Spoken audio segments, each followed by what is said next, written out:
एक युवक अपनी माँ के साथ चंद्रपुर नाम के एक गांव में रहता था। उनका जीवन काफी कठिन था। सभी प्रतिकूल परिस्थितियों का सामना करके उसकी माँ ने उसे पाला पोसा और अंततः बीमारी के कारण उसकी माँ की आंखों की रोशनी चली गई। मनोज को हमेशा अपने भाग्य पर गुस्सा आता था। इसी बीच एक दिन उसका बचपन का दोस्त महेश उससे मिलने आया। कैसे हो महेश? बहुत दिनों के बाद आज यहाँ पर हमें मिले तो काफी समय हो गया है ना। अरे मनोज, मेरा तो सब अच्छा है दोस्त, तुम अपना बताओ, क्या चल रहा है आजकल?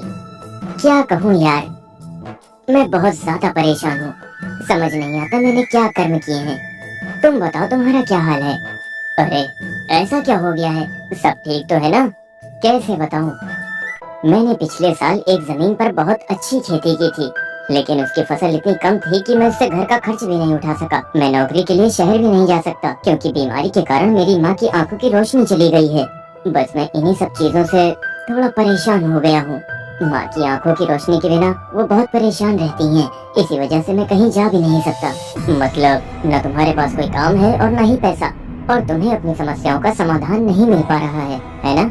हाँ बिल्कुल बिल्कुल, मुझे अपनी समस्याओं का हल बहुत जल्द ही ढूंढना है ताकि मैं अपनी चैन की जिंदगी बिता सकूं। अगर तुम अपनी समस्याओं का कारण जानना चाहते हो तो तुम्हें गांव के बाहर एक चमत्कारी वृक्ष है, उसे ढूंढना होगा, क्योंकि मैंने सुना है वो वृक्ष भाग्यशाली लोगों के अलावा किसी और को नहीं दिखाई देता है। लेकिन मेरी मानो तो एक बार तुम वहाँ पर जाकर देखो और वहाँ पर अपनी किस्मत आजमाओ, और क्या पता तुम्हें वहाँ तुम्हारी समस्या का समाधान मिल जाए। तो वहाँ पर जाकर उस वृक्ष को अच्छे से ढूंढो और अपनी समस्या का समाधान पाओ।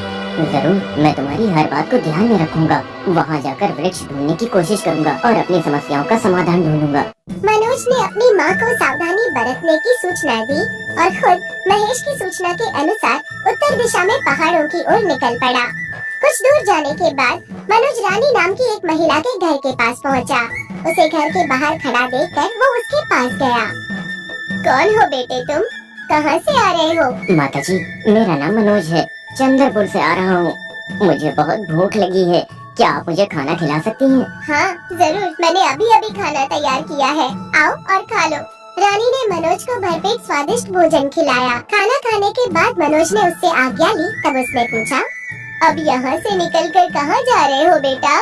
माताजी, मैं अपनी समस्याओं का समाधान ढूंढने के लिए चमत्कारी वृक्ष ढूंढ रहा हूँ जो उन पहाड़ियों पर है। अगर वो चमत्कारी वृक्ष मुझे दिखाई दिया तो मुझे अपनी समस्याओं का कारण भी पता चल जाएगा और उसका समाधान भी। और मैंने सुना है कि वो वृक्ष उसी को दिखाई देता है जो समस्याओं से ज्यादा घिरे और भाग्यशाली होते हैं।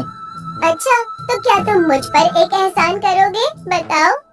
अरे रे, कैसी बात कर रही है माँ जी? आपने मुझ जैसे अनजान इंसान को खाना खिलाया है, तो कहिए मैं क्या कर सकता हूँ? मैं बहुत परेशान हूँ। मेरी बेटी अब शादी की उम्र की हो गई है। वो बहुत खूबसूरत है, लेकिन जन्म से गूंगी है। यही चिंता मुझे खाए जाती है। हाँ, लेकिन वो है कहाँ?